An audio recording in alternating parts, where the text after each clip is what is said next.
Merci de votre fidélité au programme de Radio Djena. Nous sommes dans l'émission Djena Sport. Merci donc de nous rejoindre. Nous évoquons 3 actualités dans cette émission.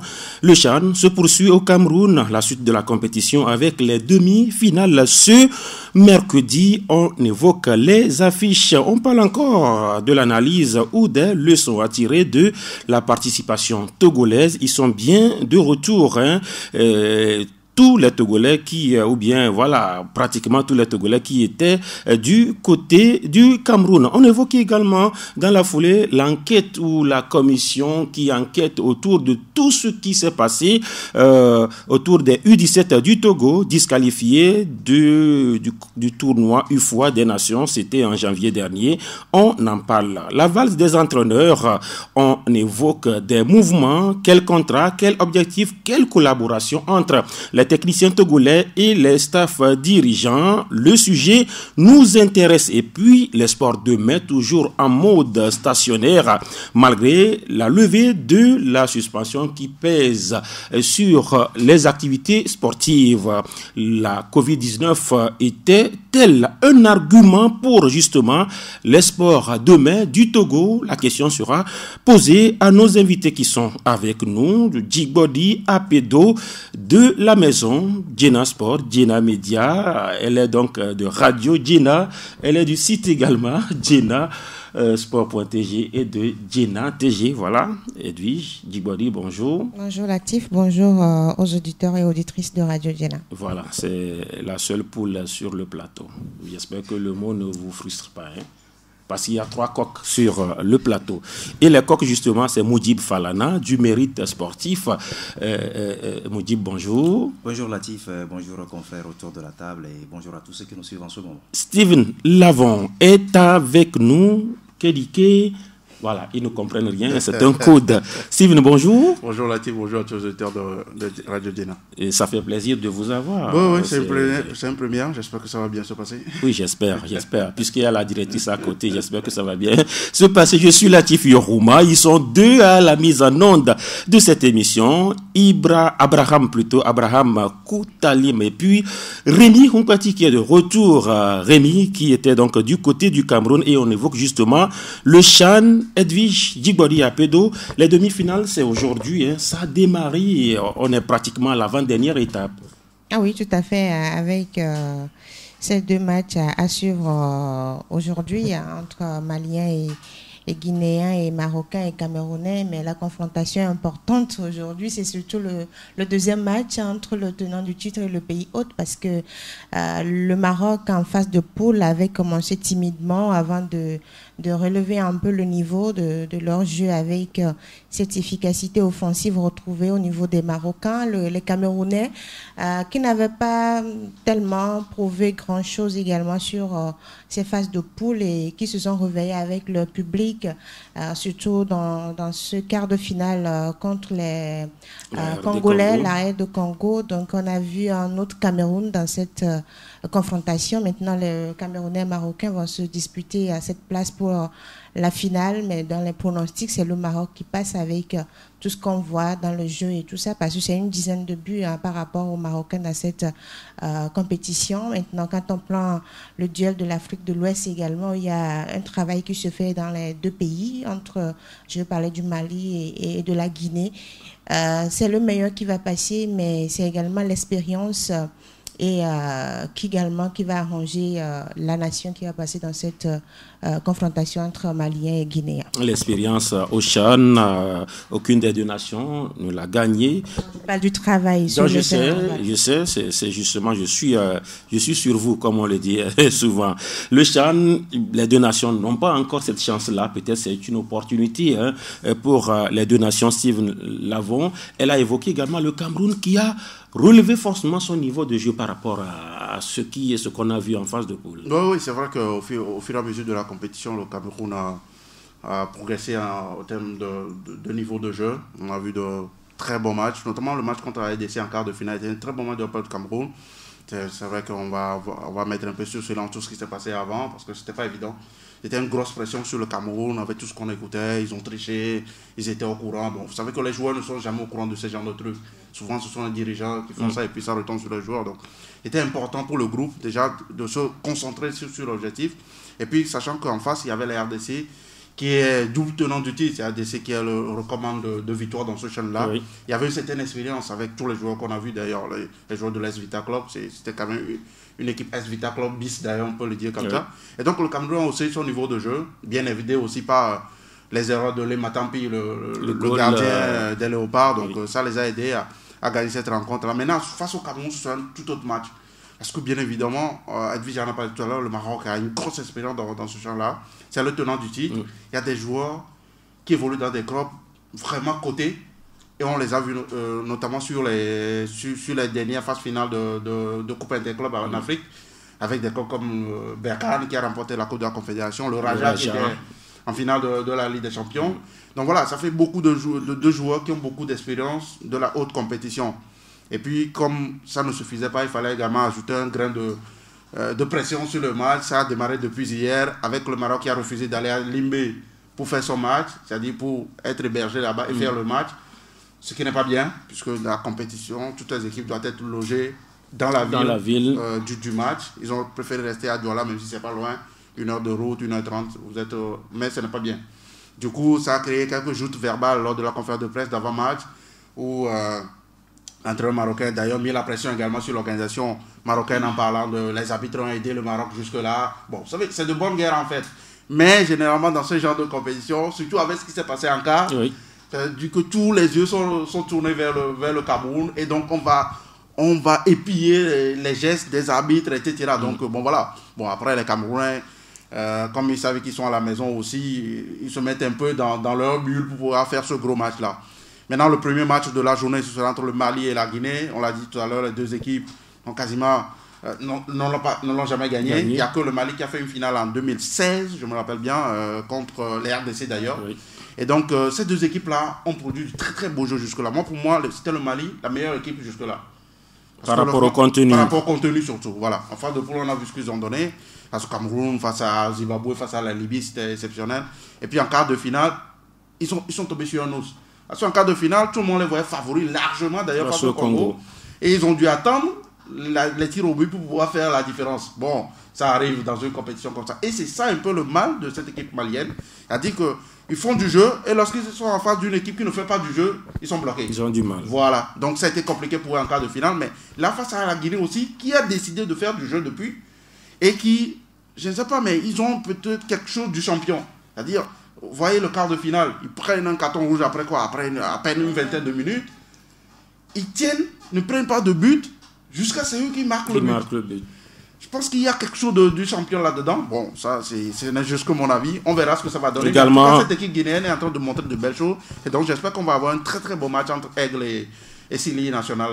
Le Sili, justement, qui est Oroya bis, si on peut le dire, avec Oroya qui a également un grand contingent dans l'effectif du Sili National. Vous avez suivi des matchs, vous étiez au Cameroun, vous êtes également de retour. La compétition, quoi qu'on dise, personne n'attendait quand même ce niveau, même s'il n'est pas exceptionnel, même quand même c'est un niveau acceptable, ce qu'on voit depuis là. Il y a des matchs qui sentent la canne. Voilà. Oui, je pense quand même que par rapport à cette compétition, vous l'avez souligné, il y a plusieurs pesanteurs qui sont rentrés en jeu. Il y a la gestion du stress, il y a le Covid qui est passé par là. Cette compétition, au-delà de tout, est une épreuve des nerfs. Donc, je pense que tous ces paramètres-là sont à gérer. Quand vous prenez des équipes comme le Maroc, c'est quand même des habitués de la compétition. On a vu cette équipe commencer de façon positive, comme l'a souligné tout à l'heure Edwige, mais au fur et à mesure, on a vu qu'elle a vraiment progressé. Elle va évoluer avec ses armes. Elle a marqué beaucoup de buts. Face au Cameroun, bien sûr, ça ne sera pas facile, tout simplement parce que le Cameroun va jouer avec son principal atout. Il y a le public qui sera présent. Donc on aura le temps de suivre tout ça. Sur le deuxième match, c'est quand même deux modèles de football qui vont s'affronter. Vous avez le Mali qui développe un football assez élaboré. Vous avez la Guinée qui est aujourd'hui une référence. Vous avez parlé tout à l'heure de Oroya en Afrique. Donc on aura le temps de suivre tout ça. J'espère que l'enjeu ne va pas tuer le jeu. C'est intéressant, intéressant de vivre tout cela. Le regret, justement, c'est que le Togo est rentré un peu plus tôt. On aurait quand même voulu voir le Togo se frotter quand même à ces championnats, parce qu'on parle quand même des meilleurs championnats qui se sont retrouvés là, Edwige Apédo. Oui, tout à fait. C'est une déception par rapport au Togo, mais il ne faut pas également se cacher la face, parce qu'on va dire que les Togolais ne sont pas en compétition, comme certains pays également sur ce CHAN. Et quand on prend l'équipe du Togo, physiquement, l'équipe ne tenait pas. Même on a vu les préparatifs, les matchs amicaux et tout ça.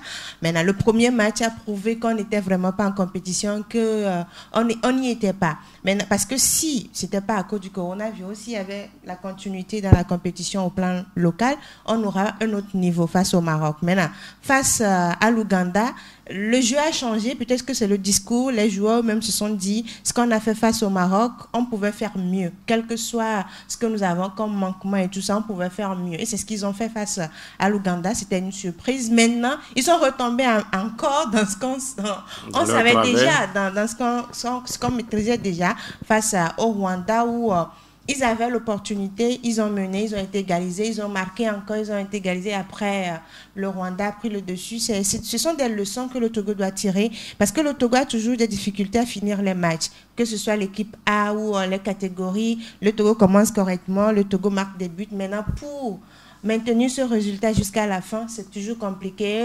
C'est à ce niveau qu'on parle du niveau et du physique de nos joueurs, parce que nos joueurs, au-delà du travail qui se fait au niveau des clubs, il faut que les joueurs même se donnent des ambitions, se donnent des objectifs, se préparent. On sait qu'on n'a pas de moyens quand on prend le football togolais, mais il faut avoir 2 objectifs quand on est footballeur bien sportif. Parce qu'aujourd'hui, sincèrement, nos clubs n'ont pas assez de moyens pour pouvoir préparer leurs équipes. Ils font avec ce qu'ils ont. Quand le championnat commence, c'est juste 2 séances ou 3 en semaine. Parfois, certains clubs ne font qu'une seule séance. Donc, le joueur, il y a certains joueurs, excusez-moi, vous prenez la gabarit de Steve ne peut pas avoir à faire peut-être 10 tours au niveau du terrain et lui suffit, parce que les 10 tours ne vont pas lui suffire par rapport à son physique. Et quand vous prenez Moudib, c'est la même chose, mais vous pouvez faire 20 tours, vous voyez. Donc, c'est juste un exemple. Maintenant, quand vous prenez cela, en club, vous êtes obligé de travailler en équipe. Maintenant, quand vous êtes joueur et vous voulez arriver à un niveau donné, il faut vous donner 2 objectifs. C'est-à-dire, vous allez travailler au-delà du travail qui se fait en équipe. Donc, c'est ce qu'on ne sent pas. Maintenant, il faut tirer ces leçons, se corriger. Maintenant, commencer la compétition et investir beaucoup plus au niveau du football. La poule B a disparu des demi-finales. La poule A est bien présente avec le Mali et le Cameroun. La poule D également avec la Guinée. Mais la poule C, celle du Togo, avec le Maroc, le représentant, qui a eu du mal face au Togo. Voilà, là où on parle de regret par rapport aux Togolais qui sont rentrés un peu plus tôt. Oui, c'est vrai que comme d'habitude, le Togo, on a souvent nourri des regrets après chaque compétition. Et moi, ça me gêne beaucoup. Parce qu'à chaque compétition, à la fin, on dit il y a des regrets. On aurait pu faire ça. Mais sincèrement, moi, je me pose toujours la question, est-ce qu'on avait les moyens de faire mieux? Et je dis non. Je dis non. Je vais reprendre là où Edwige a chuté tout à l'heure en parlant de lorsqu'on est athlète, lorsqu'on est sportif, il faut soi-même se mettre des objectifs, avoir des objectifs dans la vie. On veut devenir pro, il faut se mettre dans les conditions. Oui, il faut se mettre dans les conditions. Et moi, je l'ai dit après le match contre l'Ouganda, j'ai dit, non, il faut arrêter, c'est bon, ils ont gagné, c'est bon, il faut avoir la victoire modeste. C'était un feu de paille, c'est ça? Bah oui, et ça s'est vu rapidement. Ils ont gagné et les gars se sont dispersés. Je ne sais pas si vous avez les infos, mais moi de Lomé, parce que je suis pas allé au Cameroun. Ils ont fait la fête. Ils ont fait la fête. C'est pas la fête, la grosse fête, bon voilà, la partie boum boum, mais... On s'est vu trop beau juste après. Quand je vois les gars qui ont fait des appels vidéo avec toute la famille à Lomé, au lieu de dormir, de se reposer. Dans cette compétition-là, le plus important, dans une compétition comme ça, où on joue tous les 3 jours, la récupération est la chose la plus importante. Surtout une compétition de haut niveau comme ça. Nos gars n'ont jamais pu récupérer entre le match de l'Ouganda et le match face au Rwanda. Et ça s'est vu direct. Le haut niveau, ça ne trompe pas. C'est comme ça. Et donc, je suis désolé, c'est pourquoi quand il y a les regrets, mais lorsqu'on va fouiller, on va voir, c'est pourquoi je dis les responsabilités sont situées. Comment le staff peut laisser passer des trucs comme ça? Et ces joueurs-là, si eux-mêmes ne savaient pas qu'ils devaient être au repos, tranquille, se reposer, récupérer, c'est au staff de leur dire, les gars, laissez vos histoires de portable. Le staff était également peut-être en lambeau avec l'isolement de l'entraîneur. C'est également... Après, il n'est pas seul dans le staff. Il y a tout un staff, c'est un groupe. Donc, il faut que tout le monde fasse ce travail-là. Ça n'a pas été fait. Donc, voilà. Après, oui, on va continuer par nous de régler. Mais comme Edwige l'a dit, il faut juste qu'on apprenne. Mais ça aussi, j'en ai des doutes. Parce qu'on n'a jamais appris, en fait.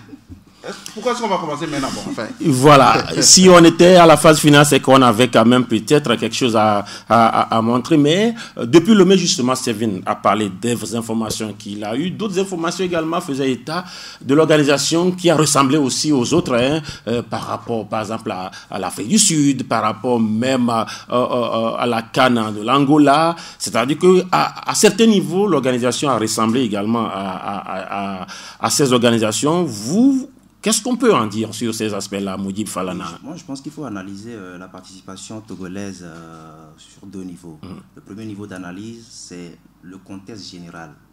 On sait qu'on n'avait pas de championnat avant cette participation. Et par rapport aux autres, est-ce qu'on était mieux aguerri, mieux préparé? C'est une question qu'il faut se poser. Maintenant, dans le contexte même de la compétition, je pense qu'il y a quand même une place à prendre. Et déjà, après ce match contre l'Ouganda, vous l'avez souligné tout à l'heure, on s'est vu un peu trop beau. J'ai comme l'impression qu'on ne s'est pas fixé d'objectif. C'était quoi l'objectif en fait? Se qualifier pour le second tour? Est-ce qu'on a vraiment tenu à ce principe-là? Officiellement, je ne suis pas sûr. Ni la fédération ni le ministère, ils ne l'ont pas dit. Officiellement. Donc, ce qui fait que derrière, on n'a pas vu des joueurs concernés jusqu'à la fin. Il y a eu du laisser-aller, il faut avoir le courage de le dire. Et moi, je l'ai dit, j'ai eu l'opportunité de partager un plateau d'émission avec le coach Abalo la dernière fois sur Sport FM, où je lui disais que moi je pense, ça reste un avis personnel, que tout juste après le match contre l'Ouganda, il y a eu ce travail-là qui a continué en temps un peu avec le coach Doté Franck, mais il s'est fait que Abalo est arrivé un peu en dernier moment pour reprendre en main l'équipe. Et moi je pense que à ce niveau de la compétition, il y a des détails qui faussent un peu les débats. Bon, le coach ne le voit pas comme ça, mais moi je pense qu'il y a quelque chose là-bas, il y a certains détails qui n'a pas été un atout. Qui n'ont pas été un atout au niveau de l'équipe. Quand vous prenez même l'effectif, on a amené des joueurs là-bas qu'on n'a pas utilisés. On a pêché dans l'organisation du jeu, surtout au milieu de terrain. Sur le match. Ça manque de doublure également. Je posais justement la question à Ballot. Pourquoi il n'a pas utilisé les cartes, toutes les cartes qu'il avait quand même amenées au niveau du Cameroun? Quand vous prenez ce milieu de terrain, des joueurs comme Ouzou n'ont pas été utilisés. Oui. Sur le match contre le Rwanda, on a manqué de joueurs d'expérience. Il y avait quand même le capitaine Yama Akate. On a vu un capitaine peut-être qui n'a pas répondu à toutes les attentes sur le premier match.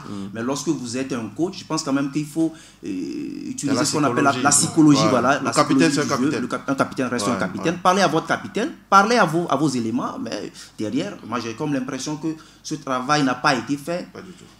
Et on peut constater tout simplement les dégâts. Donc on est revenu, on est à notre place. Faut pas trop peut-être tirer sur la corde. C'est-à-dire qu'on est à notre place. Il ne faudrait pas rêver pour qu'on commence par dire non, on pouvait faire mieux. Non, c'est ce qu'on pouvait faire, on a fait en fait. On est revenu, maintenant il faut lancer le championnat. Et quand on veut parler d'un championnat de nouveau, quand on veut rivaliser avec le Maghreb ou bien on veut rivaliser même avec le Congo aujourd'hui, on sait ce que les gens mettent comme moyen au niveau du football. On ne va pas parler du TP Mazembe, on ne va pas parler de l'AS Vita Club. Et même, je ne veux même pas citer le club du Maghreb parce que c'est autre chose à ce niveau. Mais si on veut arriver à ce niveau-là, il faut mettre les moyens. Aujourd'hui, souvent on nous dit le championnat commence, les clubs doivent avoir peut-être 10 millions, mais finalement c'est 5 millions, parfois c'est 7 millions. On ne respecte pas ça, mais ça ne suffit même pas. Donc je pense que c'est une autre organisation, il faut s'asseoir pour se donner des objectifs. Il a parlé d'objectifs sur ce match-là, sur cette participation. Mais le troisième match, on dirait qu'on n'était pas préparé pour aller à Limbe. Parce que le troisième match, quand vous prenez l'organisation, c'est comme si on n'était pas préparé pour aller à Limbe. C'est comme si, alors qu'il y avait tout un calendrier qui est là. Bon, une partie de la délégation qui part, l'autre qui reste, parce qu'on n'avait pas encore réservé les choses. C'est maintenant au niveau de l'organisation, on se dit, on avait oublié de réserver les hôtels, on avait oublié de... C'est tout ça, ça... Je vois Moudjib sourire, oui. Moudjib, vous voulez peut-être rebondir sur... Je vais placer un mot par rapport à ce déplacement sur Limbe. Oui. Il y a eu cette réunion, je ne sais pas si je dois parler de réunion d'urgence à la veille de ce match où officiels de la FTF et en tout cas membres du ministère ont quand même échangé, et il fallait déplacer des Togolais à Limbé. De Douala à Limbé. 77 km de Douala. Alors, la CAF et l'État camerounais disaient qu'ils ne pouvaient assurer la sécurité qu'à un seul convoi. Et dans ce convoi, il y avait les Rwandais également. Pour celui qui veut effectuer un déplacement de façon personnelle, ça veut dire quelque part que la personne fait ce déplacement à ses risques et périls. Donc vous comprenez que derrière, la Fédération togolaise de football n'a pas été dans l'anticipation, elle n'a pas su prendre en main les choses pour asseoir une bonne organisation de façon à faire rallier les Togolais. Même si ça doit être fait en bloc, je pense que la Fédération doit jouer ce rôle-là. Ça a manqué à ce niveau. Et ça a même causé un impact par rapport à l'union autour de l'équipe. Et je pense que c'est très important de le souligner. Et justement, voilà pourquoi je disais que cette organisation a ressemblé aux organisations antérieures. Parce que le Togo, ça n'échappe pas toujours. Oui, mais parce qu'aujourd'hui, ce qui s'est passé, oui, le ministère veut voir clair dans ce qu'il y a au niveau de l'organisation. Mais le ministère doit savoir qu'il a eu à déléguer le pouvoir au niveau de la fédération. Je ne sais pas comment les échanges ont été effectués entre ministère et fédération. Je ne sais pas comment le travail a été également fait entre ces deux institutions. Donc, on dit que le ministère a gardé toute l'organisation entière. Il y a tout ça là. Comme d'habitude. Mais bon, quand il y a le football, c'est comme ça. Oui, Steven. Oui, et puis bon, c'est vrai que pour cette fois-ci, on n'a pas entendu les commissions comme on fait d'habitude. Oui. Mais ils étaient là. La commission là était là, supervision, organisation, ils étaient là. C'était en douce. Voilà, on n'a pas voulu faire tout un plat comme d'habitude.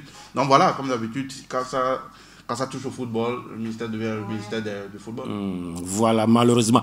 Vous êtes sur Radio Djena. Nous évoquons toujours ce sujet par rapport justement à cette satisfaction. On parle par exemple de Sama Halimou. La précision, c'est que le test de Raja était bien là avant bien sûr le CHAN, mais quand même il y a eu quelques satisfactions au niveau de ce CHAN-là, mais souvent le Togo a aussi des soucis à manager, à entourer ces satisfactions-là. On voudrait peut-être voir ces satisfactions-là ailleurs. Oui, bien sûr, je pense que c'était une occasion rare. Et c'est d'ailleurs pourquoi je pense que les joueurs ont pris à cœur de bien faire ce tournoi-là. Au-delà de ce qu'on a dit, je crois que ce tournoi c'était pour les joueurs en fait.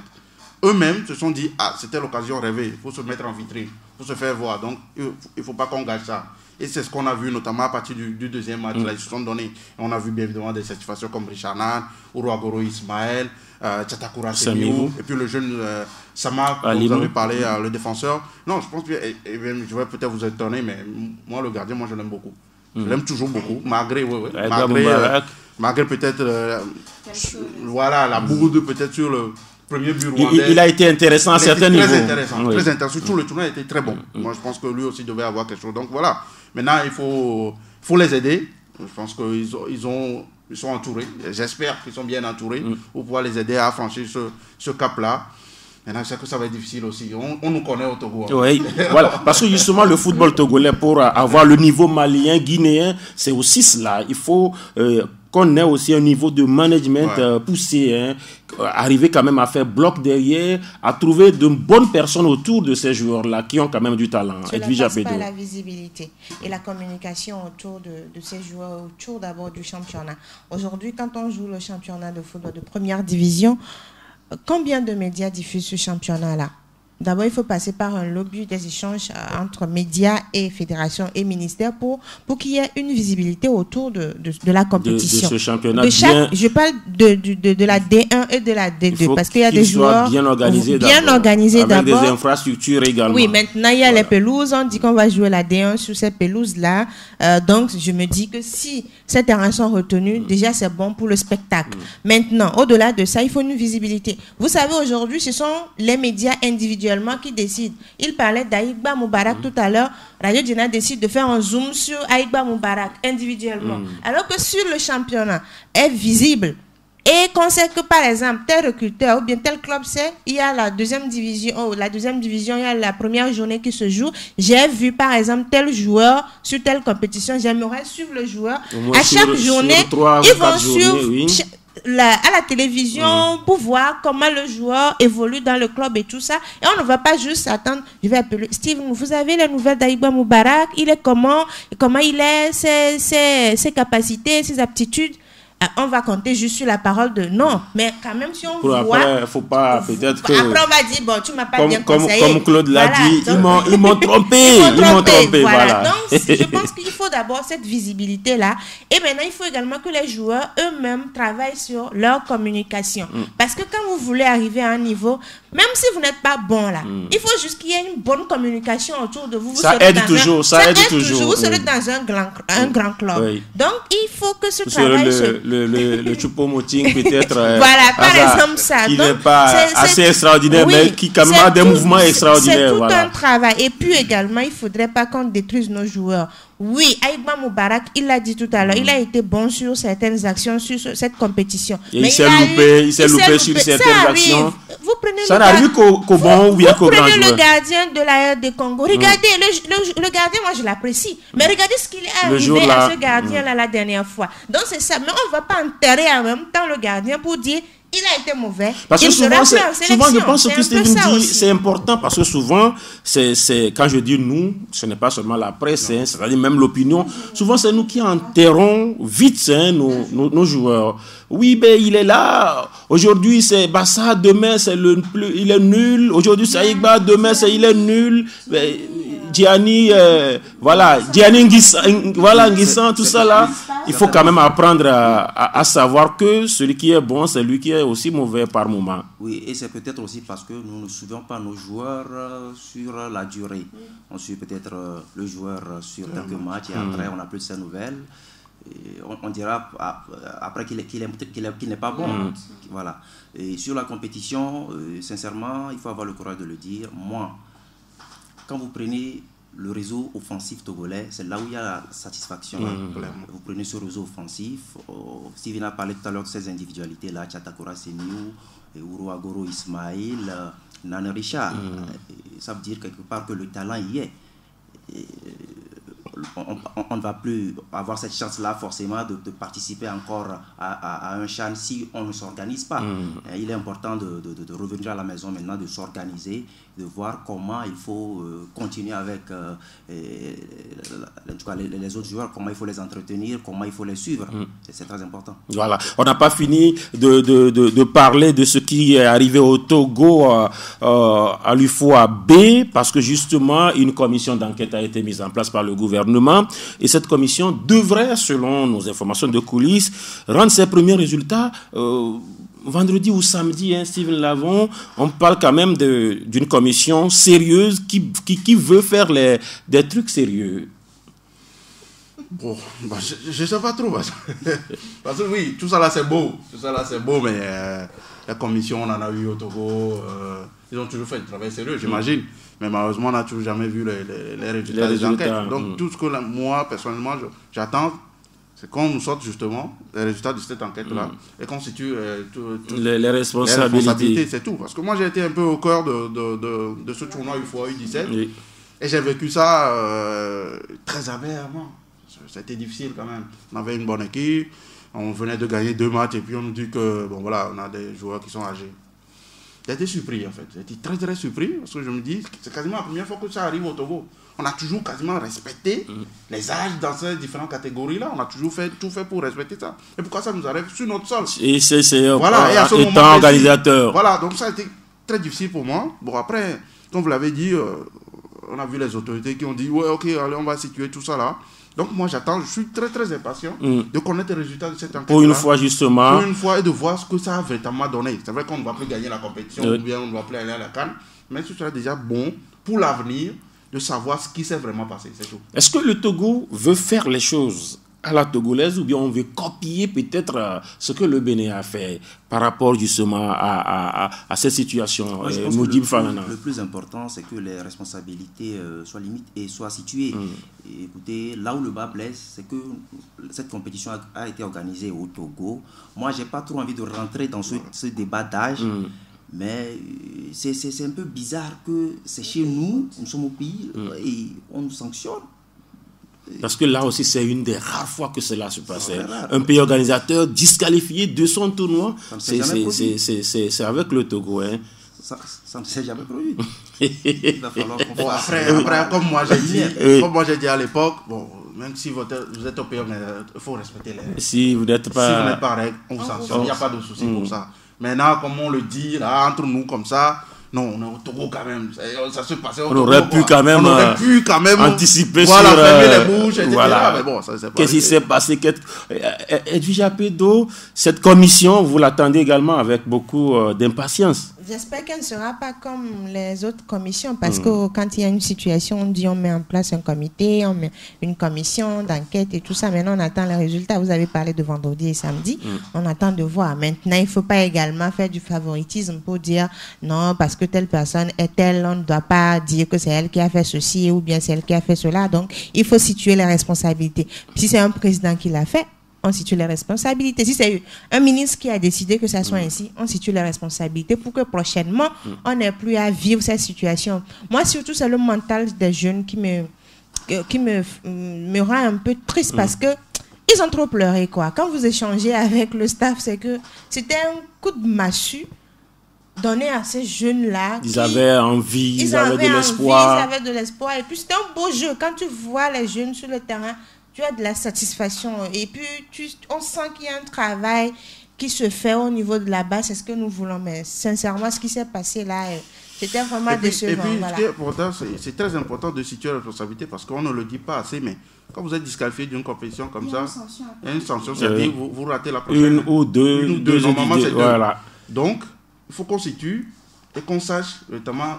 Si la fédération dit qu'elle a fait un dossier auprès de la CAF, on espère, parce que justement, si on est dans les règles, on sait qu'à tout moment, même si c'est le TAS, la sanction sera cassée, hein, parce qu'on sait qu'il y a quand même un tribunal qui est là. Djigbodi Apedo, Moudjib Falana, Steven Lavon, avec nous dans ce débat. On va évoluer, on va parler toujours du Togo avec son championnat, parce que c'est le championnat togolais qui était au Cameroun. On en est revenu, mais on espère que l'édition prochaine, le Togo y sera encore avec une place de choix. Le Togo exempté du premier tour. Le Togo va recevoir au deuxième tour à la maison. C'est également des cas positifs, mais il faut relancer le championnat.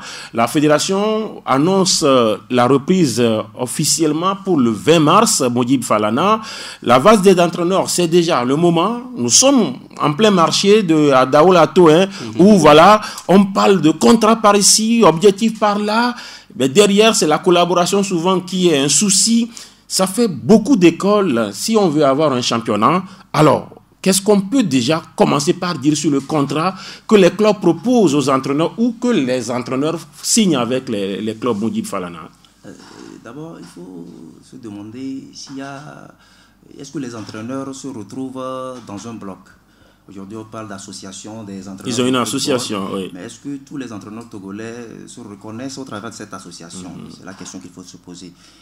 Alors, après, chacun a l'attitude de faire sa démarche personnelle. Aujourd'hui, on parle de marché qui s'anime. Vous avez évoqué tout à l'heure un terme, la base des entraîneurs. Oui.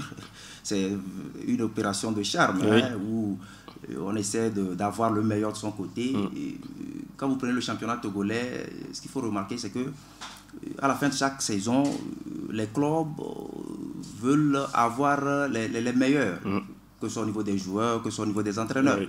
Mais la question qu'il faut se poser, c'est de savoir si ces clubs-là ont de vrais projets sportifs. Est-ce qu'ils ont des ambitions? Est-ce qu'ils ont des ambitions à la taille de leurs moyens? Parce que souvent on signe un an, souvent. Bon, ce n'est pas tous les clubs, mais souvent un an, puisque vous parlez de projets sportifs.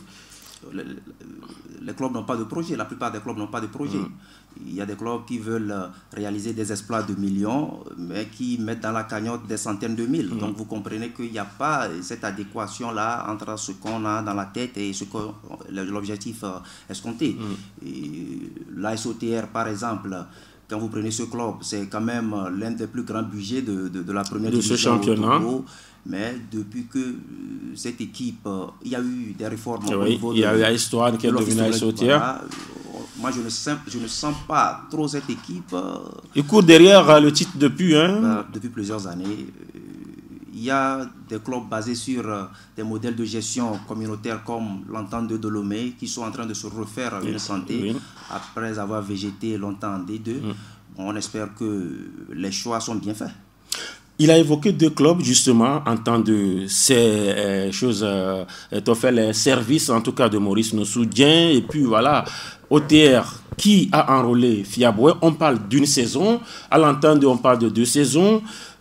Projet sportif, 2 saisons, limite, mais une saison, ce n'est pas un projet. Et pourtant, nos clubs souvent signent une saison à la SOTR, selon mes informations, c'est une saison renouvelable. Et là, parler de projet, c'est compliqué, hein, Thibaut Diapédo. Oui, c'est l'inquiétude que nous avons quand le championnat est annoncé au niveau du Togo et surtout avec les annonces des différents clubs qui disent on veut le titre, on veut jouer le continent, on veut.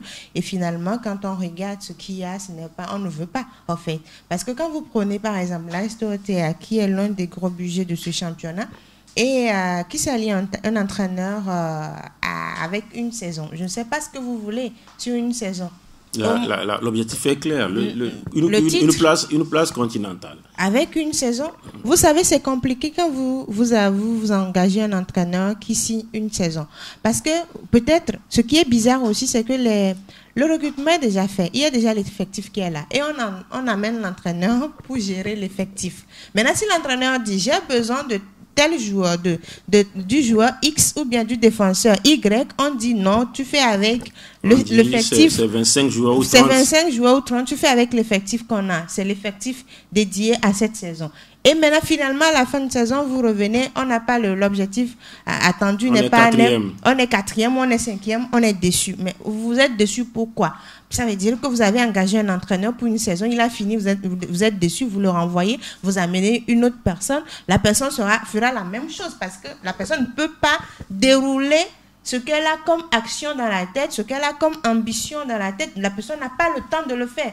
En plus, nos saisons au Togo, c'est juste 5 mois et puis c'est fini. 4-5 mois et puis c'est fini. Mais qu'est-ce qu'on peut faire sur 4-5 mois comme travail quand on est entraîneur? Ce n'est pas possible. C'est pourquoi souvent les clubs qui ont des ambitions signent des contrats avec des entraîneurs sur minimum 2 saisons, 3 ou 4 saisons là, avec des clauses où s'il n'y a pas de résultat positif, vous pouvez discuter le contrat et résilier le contrat. Parce que c'est dans le contrat, vous écrivez tout. Quand le résultat n'est pas bon, vous sentez que ce n'est pas ça, ou que l'entraîneur ne respecte pas les clauses, vous pouvez discuter, rompre le contrat avec l'entraîneur. Mais ici au Togo, on ne fait pas ça ainsi. Et nos entraîneurs, surtout eux, ils acceptent également s'engager dans ces trucs. Et en fin de compte, ils pleurent, ils sont déçus. De violer nous là-haut, mais c'est souvent la phrase qui revient. Si nous l'avons, contrat, objectif, collaboration, ça rentre également dans l'élan, dans le développement. Si le Togo veut s'insérer dans les rangs des meilleurs championnats d'Afrique. Non, mais vous savez, moi je le dis d'habitude, et c'est pas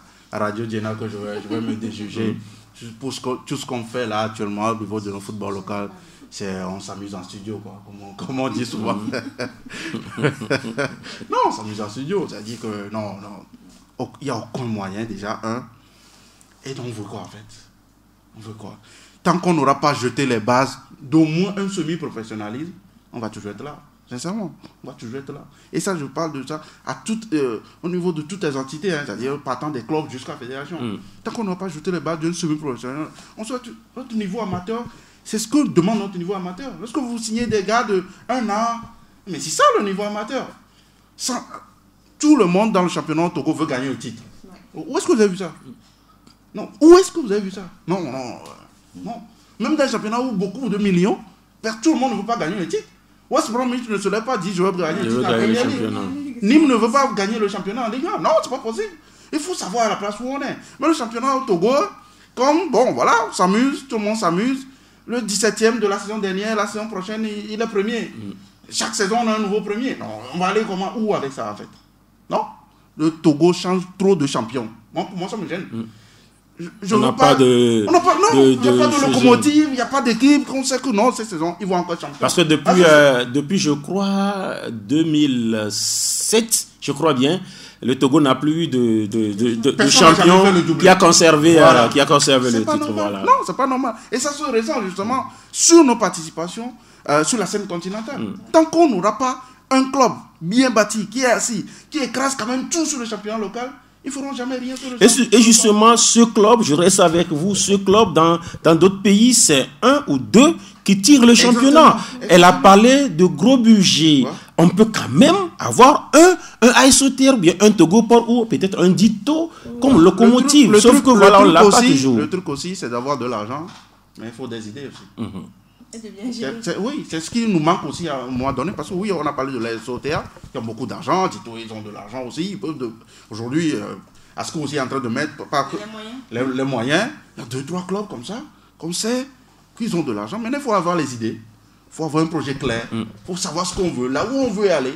C'est pas juste être champion sur une saison là. Non, il faut arrêter ça, champion. D'ailleurs, on gagne combien dans le championnat au Togo? Champion, et puis souvent, après, on disparaît. Togo Port a disparu, Koroki également, Gomido, vous avez vu également, qui a souvent c'est cela. Mais c'est une question. Il a dit, il faut repartir à la base, d'accord, mais là, il y a quand même des messieurs qui peut-être veulent faire du football à un moment donné. Et ces messieurs qui veulent faire du football, on a vu entre-temps Maranatha de Fiekpo, quand l'honorable est arrivé dans le football. On a vu l'Union sportive de Maceda, quand l'homme d'affaires de Maceda est arrivé également. On a besoin de ces messieurs-là, mais oui, apparemment, des gens ont l'argent, mais ils n'ont pas peut-être des idées. Hein. Oui, et le problème, c'est qu'on ne peut pas avoir 10 Tata Vlessi ou 20 Améi dans le football. Et Steven a parlé tout à l'heure d'idées. Oui. On parle de moyens, mais il faut également côté des idées. Et quand vous prenez nos clubs, il n'y a pas de restriction. D'abord, c'est un problème aussi. On n'a pas de club. Ça aussi, c'est ça. On n'a que des équipes. Nos équipes, les clubs ne sont pas structurés. Il n'y a pas d'équipe de jeunes. Sur une saison, vous évoluez bien, mais après, on n'a même pas de ressources. La matière première n'est pas là. C'est un peu ça. C'est dommage.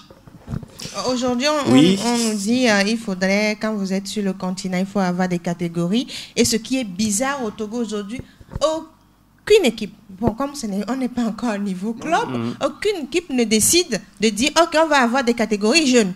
Non, ils vont s'allier les services des clubs de quartier, des équipes de quartier. Des centres de formation. Des centres de formation juste pour faire la Coupe continentale. Voilà. Juste puis pour après, cela. c'est fini. Alors que si un club décide aujourd'hui d'avoir une équipe de jeunes, une équipe de catégorie, mais quand vous êtes en difficulté, vous allez voir dans les réserves là, dans notre équipe de catégorie, là, il y a plein de jeunes là qui la réserve, comme qui pourraient venir et nous aider. Et quand vous prenez également le football féminin, c'est un tout en fait. Mais est-ce que ce n'est pas aussi la faute à la fédération? Mais si la fédération ne le peut pas, les clubs aussi vont décider. Qui cautionne ces équipes-là pour justement la licence club, en prenant des choses. Si la fédération ne le faisait pas, on va aussi les taper dessus, on va dire, mais aider les clubs à participer quand même. Mais là où je veux en venir, je veux dire, il a dit, si les clubs, ou bien les équipes qu'on a actuellement ne décident pas d'aller vers là, la fédération ne pourra rien faire. Imaginez que tous ces clubs-là dont on parle, toutes ces équipes-là dont on parle, décident d'avoir ces catégories, etc. Ils ont un siège, une administration bien établie, etc. La fédération sera obligée d'aller vers là-bas. Voilà le professionnalisme. Les clubs, au lieu que ça quitte de l'amont à l'aval, ça peut pas de l'aval en amont. Parce que la fédération, quand même, quoi qu'on puisse dire, ils ont beaucoup de choses à gérer. Normalement, dans les pays normaux, entre guillemets, comme on dit d'habitude, la fédération ne s'occupe même pas du championnat local. Oui, en réalité, voilà. Ça c'est donc ce n'est pas le travail de la fédération d'organiser les championnats, en fait. Il y a les sélections. Voilà. Donc aujourd'hui, on a, je ne sais pas si c'est une chance ou bien c'est une difficulté, je ne sais pas trop. Mais par rapport aux réformes, on a quand même les ligues régionales et les districts préfectoraux pour peut-être commencer à gérer ce travail-là. Maintenant, il faut qu'on leur donne la latitude. Pour l'instant, ce n'est pas encore fait. On a tout ça, la ligue, tout ça là. Mais la fédération veut pour le moment tout garder d'abord. Voilà ce que. Oui, vous dites. Ton toute la sous-région, je pense quand même que c'est au Togo qu'on n'a pas une ligue de football professionnel. Voilà. Ouais. Et là, n'oubliez pas qu'au dernier congrès statutaire de la Fédération togolaise de football, l'État avait dit strictement non, on reste dans le football amateur d'abord. Oui, parce que ça arrange l'État. Ils sont toujours là. Il faut que vous veniez demander quelques millions. Et regardez toujours dans la casserole, qu'est-ce qui se passe. À un moment donné, c'est ça. Parce que tout le problème, c'est ça. Il faut aussi la législation. Tant que la législation ne tourne pas, ne change pas en faveur du professionnalisme dans le sport, on va rester au niveau amateur. Malheureusement. Asko de Kara a peut-être un nouveau staff dirigeant avec Menya Zingbe qui apparemment a des idées nouvelles. On verra tout cela dans les prochaines semaines. AS Binan, pour sa première en première division, se serait attaché les services de Kofi Komlan, selon nos informations. Voilà, on attend toujours de voir ce que les autres clubs vont nous proposer. Le dernier sujet, vous êtes toujours sur Radio Djena. Dans Djena Sport, on parle des sports de mai. On a dit suspension depuis le 20 septembre 2020. Mais là, depuis décembre, la fédération a levé, en tout cas, une partie des restrictions, enfin, le ministère, voilà, et plusieurs fédérations, sport de mai, tchoukball, je crois, basket, volley, basket n'est pas dedans, tchoukball, volley, tennis de table, sont à nouveau en activité, mais sauf que jusque-là, rien. On dirait que ces fédérations-là avaient même souhaité que la levée ne soit pas effective. Non, et qui ne veut pas la parole, ce que moi je peux dire, pour faire simple, je pense que je ne suis pas surpris en fait qu'il y ait du laxisme au niveau de ces fédérations-là, parce que vous savez que les fédérations ont toujours brandi le manque de moyens financiers, etc. Et dans une année où ils ont été frappés par le Covid, il n'y a rien eu. Vous imaginez bien qu'ils vont souffler avant de repartir. Et puis ces fédérations-là, justement, ils organisent quoi et quand Le championnat, ils organisent quasiment qu'une compétition par saison. En fin d'année. Et à la fin de l'année, parce que quasiment tous les athlètes sont élèves, sont écoliers.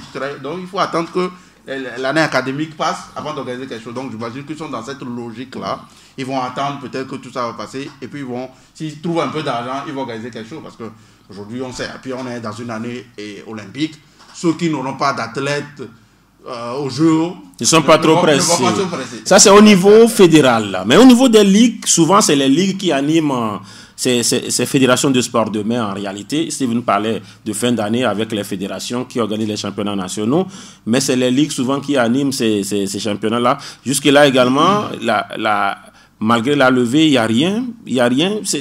On a peur d'avoir Covid, ou bien c'est parce qu'on n'a rien, on ne veut rien faire. Les ligues essaient de faire de leur mieux. Mais le problème, c'est quoi? Bien avant même l'apparition du Covid-19, il y avait quand même ce laxisme-là observé. On parle d'activité, mais c'est sur quel calendrier? Combien de jours?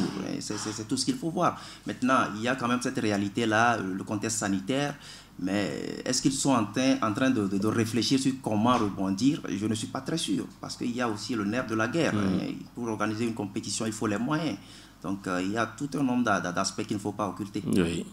Vous savez, il y a certains sports de main là.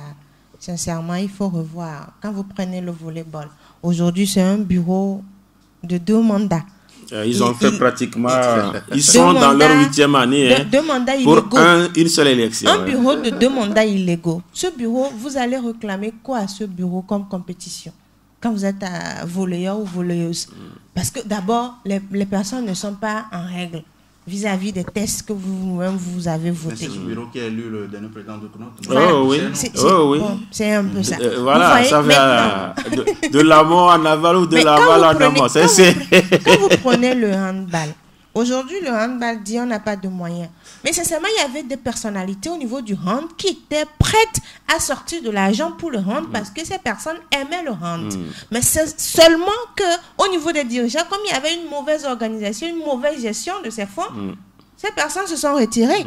Elles se sont retirées aujourd'hui. On ne parle plus tellement du hand. Alors qu'avant, vous savez, quand vient le hand, c'est autre chose quand même. Il y avait au moins 1 ou 2 partenaires privés sur le handball. Le temps des Dogbo, par exemple. Il y avait 2 ou 1 partenaire privé sur le handball. Vous prenez le basketball. C'est la même chose. Même si André Bivaina Gungu, il est arrivé, il avait des ambitions et tout ça, mais finalement, c'est juste le 3 contre 3. On a eu 2 cannes. C'est juste le 3 contre 3 qui a rapporté quelque chose. Mais après tout, on a eu quoi? Rien. Mais maintenant, quand vous parlez de ligues qui doivent travailler, Combien de ligues les fédérations ont? Les ligues, vous prenez le basketball. Il y a la Ligue Lomé Golf. Et puis la Ligue du Septentrion. Comment on peut faire du basket comme ça? Ligue Lomé Golf et Ligue Septentrion. Comment on peut faire du basket comme cela? Vous prenez le hand, tu sais même Ligue Lomé Golf également. Et le reste, babou. Vous prenez le volleyball, Ligue commune, Ligue Lomé commune quoi. C'est tout. Et le reste, il n'y a rien. Mais on peut pas pratiquer des disciplines tant qu'il n'y a pas une organisation. Vous me dites Septentrion, c'est grand. Il y a la savane, il y a la Cara, il y a la centrale, il y a même la région maritime, là, l'organisation, même juste à côté de Lomé, là. Mais le volley a quand même des ligues un peu partout. Oui, mais le travail qui se fait, le basket qui n'en a pas on attend juste encore. quand il y a le championnat national, on dit, bon, votre meilleur, c'était qui? On envoie à Lomé et vous voyez les résultats finalement sur le terrain. Vous sentez qu'il y a une différence nette entre les clubs de Lomé et les clubs de l'intérieur du pays. C'est le manque de financement, donc, oui, où c'est aussi les dirigeants il y a le manque de financement, oui. Ce qu'on donne, ce n'est pas assez. Mais on ne gère pas bien ces moyens donnés. Maintenant, il y a les dirigeants eux-mêmes qui ne sont pas ambitieux, qui ne sont pas là pour la discipline. On est juste là. Ils sont là juste pour être président. Vous êtes président et puis il est là. Voilà, et puis voilà. Non, je l'ai toujours dit. Nos présidents de fédé, de clubs, de ligue, non mais, excusez-moi, c'est du placement politique. C'est du placement politique. C'est-à-dire, on prend la tête d'un club, d'une ligue, comme ça, le parti nous voit qu'on est en train de donner un peu quelque chose à la jeunesse. C'est tout. C'est du placement politique.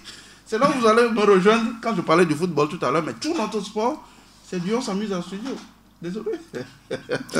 Malheureusement, c'est sport demain. Mais est-ce qu'on peut par là dire qu'on a encore 2 minutes? Est-ce qu'on peut par là dire qu'au Togo, par rapport à la jeunesse, on n'a que le football?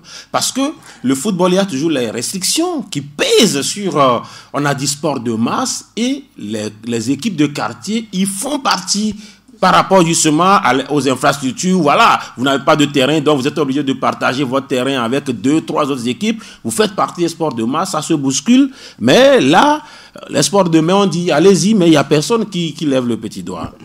Le football a tout englouti. Et d'abord, c'est une discipline budgétivore. On met beaucoup plus de moyens au niveau du football, alors que à ce niveau, ce n'est pas aussi très organisé. Et ce n'est même pas suffisant, ces moyens. Mais le peu qu'on donne... Si les sports de main en avaient, voilà, le 10e... Si ces sports de main en avaient, il n'avait rien fait. Bon, d'accord. Moudi bat le micro, voilà. Il faut une thérapie de choc pour les sports togolais. Oui. Moi, j'ai souvent l'habitude de le dire.